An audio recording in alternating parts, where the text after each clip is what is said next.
我们看这里哦，他说连续投掷一颗骰子3次，问你这3次合为5点之几率，好不好？所以说老师问你，一颗骰子直出去有几种？6种，2颗骰子有36种，3颗骰子直出去全部几种？216种，这样行不行？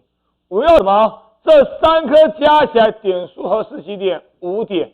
来告诉我怎样会5点？3颗加5点嘛，因为我不可能一下讨论3颗，行不行？所以说老师怎样？我先固定1颗，好不好？假如说今天3颗加起来要5点，好，第一颗是1点，那后面2颗相加几点？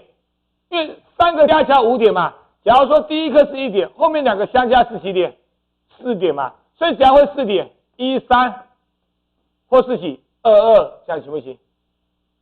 可不可以？可以哦。314跟13一样，就不讨论了，可不可以？来，假如说第一颗是2点呢，可见后面这2颗相加是几点？要几点？要3点嘛。所以3点是12，这样行不行？那21和122其实有没有一样？有，所以把它划掉。老师为什么划掉？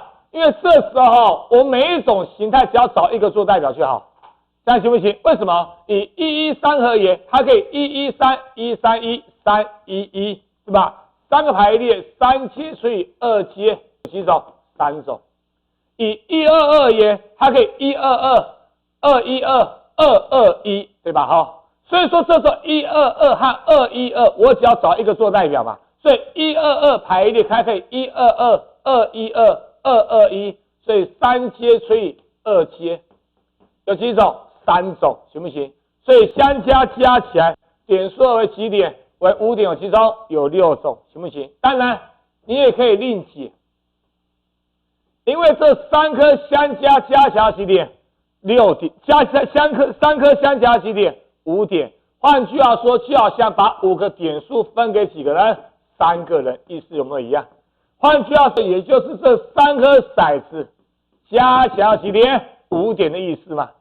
那3颗骰子加起来5点，但是对骰子来讲，每一颗骰子至少几个？1个，所以一人先拿走1个之后，剩下几个？剩下2个点数分给几个人？3个人。办法是 H 的3取几？2，H 的3取2，它可以写 C 的4取几？2，算出来答案还是几？6，有没有一样？有吧？所以说这时候3颗骰子加起来几点？5点，你可以慢慢讨论，好不好？第一颗是1点。那另外2颗是几点？4点，4点可以13、22，对吧？那第一颗是2点呢，后面2颗要几点？3点，3点是几？12。那其中212和122重复划掉了，所以说相加是5点的情况，有这2种形态，对吧？好，那其中113 3个排列，3阶除以2阶有3种；122 3个排列，3阶除以2阶有3种，所以相加几种？6种，对吧？好，这是慢慢去数。还有一种，3颗骰子加起来几点？5点，对吧？好，就好像把5点分给几个人？3个人，意思一模一样。就好像把5个苹果分给几个人？3个人嘛。